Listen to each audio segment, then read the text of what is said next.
What do you do? What are you supposed to do? What do you do? What is the acceptable approach? My name is Leanna Firestone, and I ruin everything. My name is Rosemary Young, and I'm the witness. And this is Firestone Chats. Firestone Chats. Episode 1, take 1 of 1. Okay, so the first thing I want to talk about is you as a songwriter. First, let's talk about little Leanna. So, child Leanna. Ugly. Okay. How did music play a role in your life as a kid? So I'll start at the very beginning. I'll paint a picture for you. Thank you. Yeah. I was, let's say, like 4 or 5, maybe 6 even. Circa 2006. Okay. I was in my mom's minivan at the time. I was 4. Minivan. Yeah. We called it the Silver Bullet. Again, me, ugly, van, ugly. I heard this song, and I was like, Mom, turn that shit up. That's not how I said it, but that is what I meant. Oh, that's not how you said it. That's not how I did not at 5 years old say, Mom, turn that shit up. Okay. But it was our song by Taylor Swift. And Classic. I remember being like, I could totally do that. And so I told my mom, like, at 5 or 6, yeah, I'm gonna sing on the radio. I'm gonna sing. I want to be Taylor Swift, Mom. I want to be Taylor Swift. I want to be paid to be Taylor Swift. And my mom at the time was like, okay, sure, yeah, you can be whatever you want, Leanna. And then guess what? When you know, I stuck with it. I decided right. So early. You never lied. I have never lied, not once in my life. Never told a fib. Never told a fib. Ever. Mm-mm. Who were your biggest inspirations when you were a kid and also now? Okay, I have so many now. When I was a kid, Taylor. Anyone else? No. The impact Taylor Swift has had on the amount of white girls that play guitar. You can shit all over her for whatever you want, but she did give us that. She gave us that. Yeah. Now. A lot of white girls picked up guitar. Now I would say my influences, especially as a songwriter, like the kind of music I like to make and the kind of ways that I like to write, still Taylor, but new Taylor. I also really like Maisie Peters, Dodie Clark, Tessa Violet, Lizzie McAlpine, Eliza McLamb. It's literally just, if you can think of any female singer-songwriter, Phoebe Bridgers. That's it. That's the style. That's who I'm inspired genre, by. white girl with guitar. White girl with guitar genre. When did you start writing, and do you remember your first song? Oh, that fuck you ever yeah. wrote? It was, so you know how I said it was ugly? The song, it was ugly. I started writing my own songs. Well, okay, rewind. I started writing long form, like, operas, if you will, when I was in, like, kindergarten. I was literally like 5 years old. I used to get in trouble all the time for singing in class. Yeah, I was that bitch. I wonder if your teachers like know what you're up to now. God, I hope not.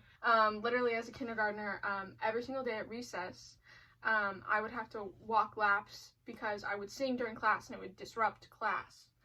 You're such a distraction. I've only ever been a distraction. God, so annoying. But at recess, I would be walking my laps, and I would still be singing. So I would literally just make continuous hour-long songs, and just sing, like, the most bullshit things I could think of, and be like, this is so good. You're like, this bitch never shuts up. Never Not stops. one moment of peace. But I used to write, like, really, like, long form shit just because I would never shut the fuck up, so there was no distinguishment between song and song and song. It was just all one big, like, for 7 hours every single school day. But my first real song was in 8th grade. I was 13. It was called Stars. Because of course it was called Stars. I did sing it for my 8th grade talent show, just in case you were wondering, in front of the whole school. Is there a recording of this? God, I hope not.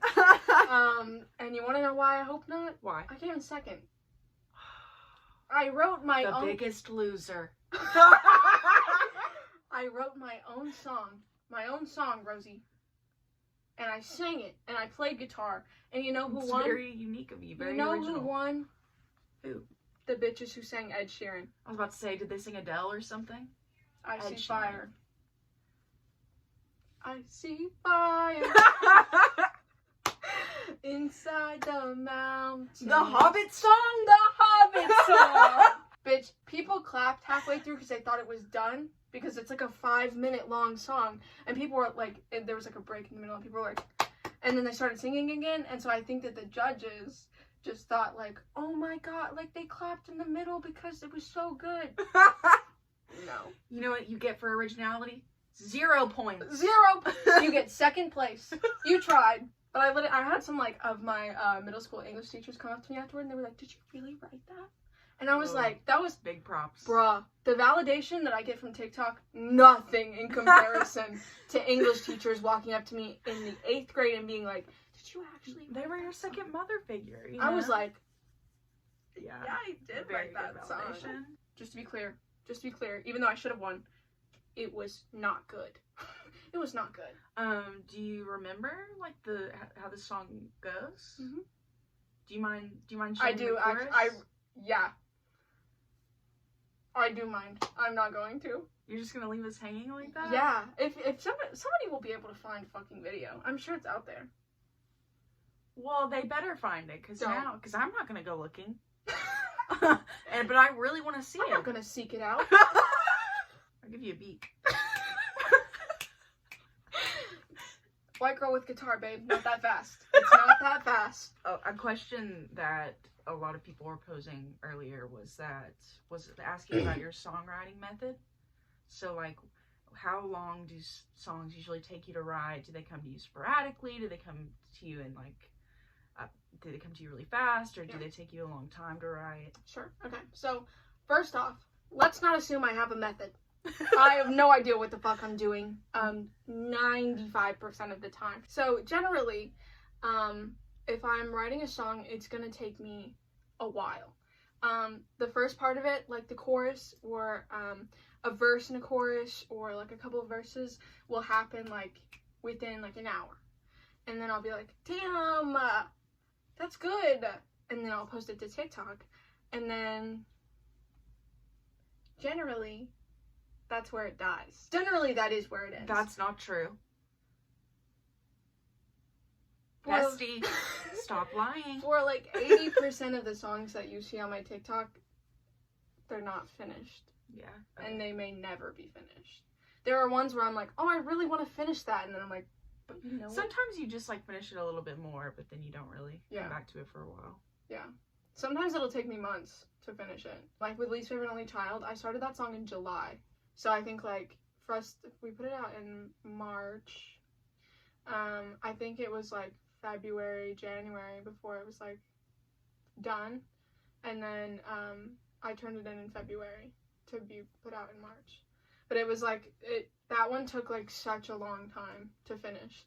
And it was just because I had fucked around with like a bunch of different ideas that I wanted to like, okay, here's how I think I could go with this, and here's how I think I could go with this. Like, there was, like, 3 or 4 different songs that were, like, finished, and then I would go back to, like, the very first verses again and be like, it's not good enough. The rest of it isn't good enough, because I thought, like, the first 2 verses were so strong that it was hard to, like, to put anything after it. Yeah. That, like, made it still strong, you know? Yeah. But with the rest of my songs, it depends on the song. As far as like how long it takes. With the songs that are on the EP, Strawberry Mentos took about a week to write. I think Closure took about a week to write. Burnt Out took me about a week. Least Favorite Only Child, like I said, took many months. Alone Forever took me a couple of weeks, I think. And then Redacted took me all of one day.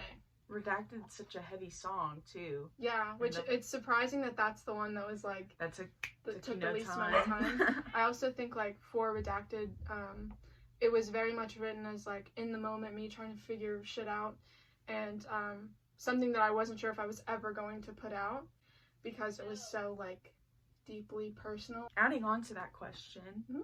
Do you something that goes along with that people wanted to know is, do you sit down? Do you have times where you like dictate when you songwrite, or do you just do it whenever? Whenever I was like before I started TikTok, and I was just a little rat writer, sitting there like trying to do songs whenever I could, in the spare time of college and having a social life. I would sit down like maybe like once a week, twice a week, and be like, okay, I'm gonna try to write, and like usually it'd end up with me like playing covers and like not writing anything.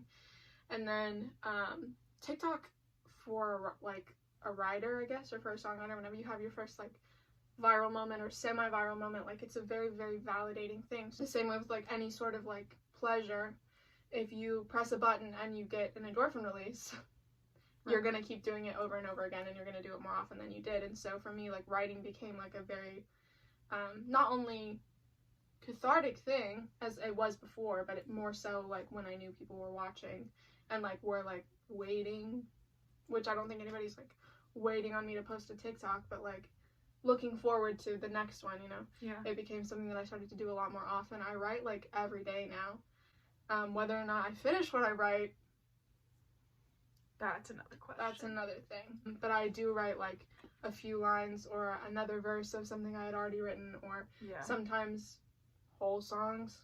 It just depends. It's very rare that I write. You're a great writer. Are we gonna kiss? No. Yeah, that's what I thought. Yeah, I didn't want to. That's it for you as a songwriter, Leanna.